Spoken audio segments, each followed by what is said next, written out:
Добър вечер! През тази нощ на места в северна и западна България ще превали дъжд.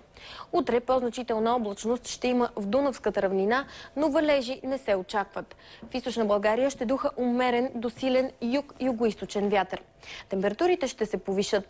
Сутринта ще са от -1 до +5 градуса, а през деня ще бъдат от 12 до 16 градуса. Само в северо-западните райони термометрите ще показват 6-7.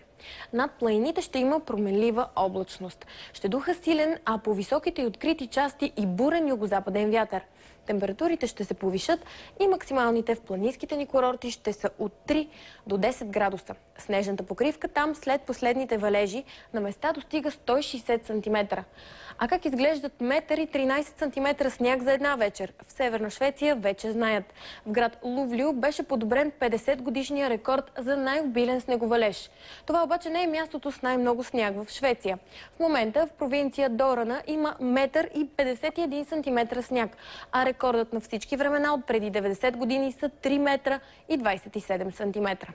А у нас в петък сутринта в западните райони ще започне да вали дъжд. През деня валежите ще продължат, за съжаление, и на изток към бедстващите райони.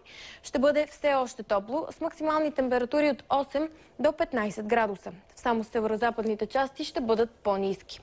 Още през нощта срещу събота в Дунавската равнина дъждът ще премине в сняг, а в Южна България валежите ще спрат. В събота през деня сняг ще продължи да вали главно в северната част от страната. В повечето райони максималните температури ще са от 3 до 7-8 градуса. В неделя ще остане предимно облачно, но почти без валежи. Понижението на температурите ще продължи. В понеделник отново ще завали сняг. От север-североизток ще започне да нахлува нова порция студен въздух. Във вторник снеговалежите от запад ще спират, но в източна България ще продължат през целия ден. Там ще бъде и ветровито.